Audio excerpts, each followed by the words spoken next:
नमस्कार दोस्तों, आपका स्वागत है हमारे YouTube चैनल पर, जहां हम धार्मिक और आध्यात्मिक कहानियों को आपके सामने लाते हैं।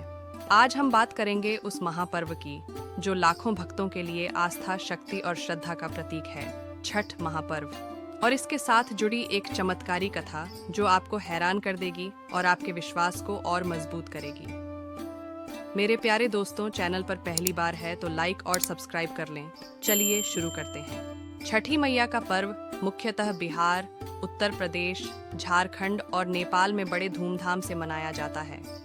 लेकिन इसकी महिमा इतनी है कि इसे अब पूरे देश और विदेशों में भी बड़ी श्रद्धा से मनाया जाने लगा है। यह पर्व सूर्य देव और छठी मैया की पूजा का होता है, जिसमें व्रत करने वाले व्रती अपनी मनोकामनाओं की पूर्ति के लिए कठिन तपस्या और उपवास करते हैं। छठ महापर्व की शुरुआत कार्तिक महीने की शुक्ल पक्ष की चतुर्थी से होती है और यह 4 दिन तक चलता है। इस पर्व का महत्व क्योंकि यह प्रकृति, जल, वायु और सूर्य जैसे जीवनदायिनी शक्तियों के प्रति कृतज्ञता जताने का प्रतीक है। सूर्य की पूजा करने का मतलब है जीवन को रोशन करने वाली शक्ति की उपासना। माना जाता है कि जो भी भक्त श्रद्धा से छठ पूजा करता है, उसकी हर मनोकामना पूर्ण होती है। चमत्कारी कथा। अब बात करते हैं एक ऐसी चमत्कारी घटना की जिसने हजारों भक्तों का विश्वास और गहरा कर दिया। यह कथा है बिहार के एक छोटे से गांव की, जहां एक दंपत्ति रहता था। इस दंपत्ति का नाम था रामू और सरिता। रामू किसान था और सरिता एक गृहिणी। दोनों की शादी को कई साल हो चुके थे, लेकिन उनके कोई संतान नहीं थी। वे दोनों अपने जीवन में बहुत दुखी थे और हर साल किसी न किसी देवता से प्रार्थना करते थे कि उन्हें संतान सुख प्राप्त हो। सरिता हर साल छठी मैया की पूजा करती और दिल से प्रार्थना करती थी कि उसे एक बच्चा हो, लेकिन कई सालों की पूजा के बाद भी उनकी गोद सूनी रही। एक दिन सरिता ने ठान लिया कि इस बार छठ महापर्व पर वह अपने प्राणों की आहुति तक दे देगी, लेकिन बिना संतान के जीवन नहीं जिएगी। वह घाट पर गई और दिन रात कठिन उपवास और तपस्या की।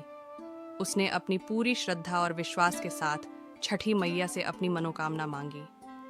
लोगों ने देखा कि सरिता ने इस बार विशेष आस्था से छठी मैया की पूजा की थी। अगले दिन जब उगते सूर्य को अर्घ्य देने का समय आया, तो एक अद्भुत चमत्कार हुआ। सरिता ने जैसे ही सूर्य देव को अर्घ्य दिया, उसकी गोद में एक छोटे से शिशु का आशीर्वाद मिला। पूरा गांव इस चमत्कार को देखकर हैरान रह गया। किसी को विश्वास नहीं हो रहा था कि छठी मैया ने इतनी जल्दी उसकी मनोकामना पूरी कर दी। उस दिन से उस गांव के हर व्यक्ति का विश्वास छठी मैया पर और भी दृढ़ हो गया। सरिता और रामू का जीवन खुशियों से भर गया। कहते हैं कि आज भी उस गांव में छठ पूजा के समय इस चमत्कारी घटना का जिक्र किया जाता है और लोग आज भी सरिता की तरह पूरी श्रद्धा के साथ छठी मैया की पूजा करते हैं। छठ महापर्व सिर्फ आस्था और श्रद्धा का पर्व नहीं है, इसका वैज्ञानिक महत्व भी है। जब हम उगते और डूबते सूर्य को अर्घ्य देते हैं, तब सूर्य की किरणें हमारे शरीर पर पड़ती हैं, जिससे हमें विटामिन डी मिलता है। इसके साथ ही यह पर्व तो दोस्तों, यह थी छठी मैया महापर्व की चमत्कारी कथा।